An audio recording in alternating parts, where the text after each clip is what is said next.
Duck and Dukes.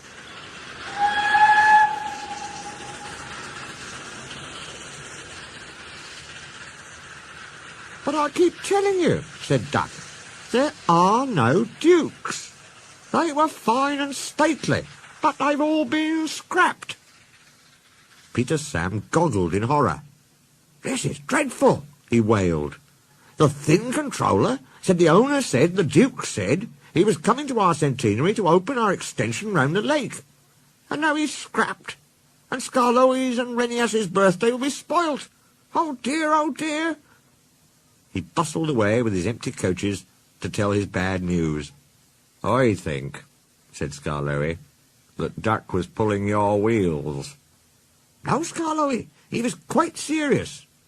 "He always jokes like that," chuckled Skarloey. But no one agreed, and they argued so loudly that the Thin Controller came to stop their noise. They told him about Duck, but he paid no attention. "I've no time for his nonsense now," he snapped. "There's a change in tomorrow's work. Skarloey, you will meet the Duke at 11 instead of 10:30. And he hurried away. "If there is a Duke," said Duncan, but they were all too tired to argue any more. They spent a gloomy night, but cheered up next morning when the cleaners greeted the birthday engines with an all-metal band. Drivers and firemen joined in, and even the Thin Controller banged a metal plate as loudly as anyone. The engines punctuated the music with their whistles. The owner laughed and held his ears. Presently he looked at his watch. "That's enough," he ordered. So Rusty, Sir Handel, and Duncan went at once to find their coaches. Visitors crowded the big station. They wanted to go to places along the line to watch the celebrations. Peter, Sam, and Renias had carefully practised their parts. Passengers in Agnes, Ruth, Lucy, Jemima, and Beatrice all wore clothes of 1865. Renias had to pull them behind Peter Sam's television train, not too close and not too far away, so that the cameramen could take their pictures. Visitors waved as they went by, and at last they reached the special sidings near the extension, where they settled down to wait. "Listen," said Peter Sam at last. "Here's Skarloey. They're cheering him." "Good," answered Renias. "Perhaps that will make up for his disappointment over the Duke." Skarloey wasn't disappointed at all.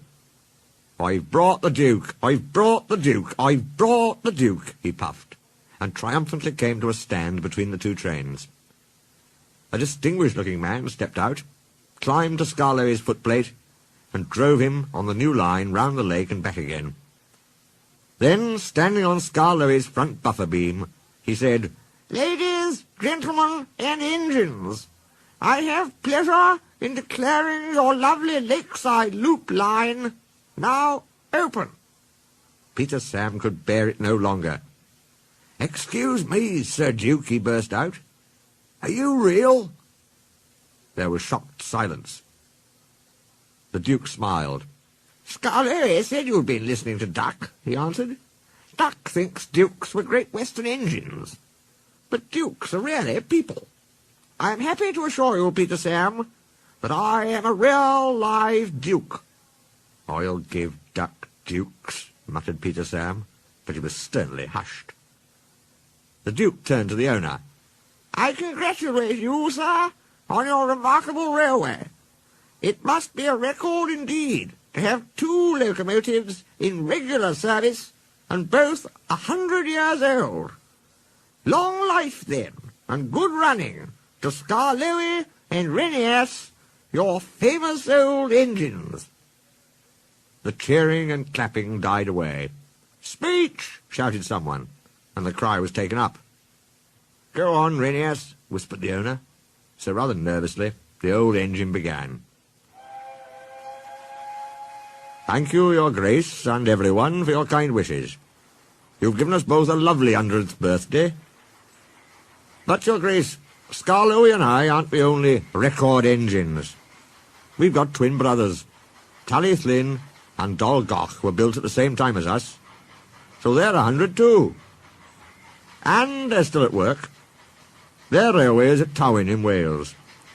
Please go and see them, your Grace, and everybody, and wish them many happy returns from Skarloey and Renias, their little old twins."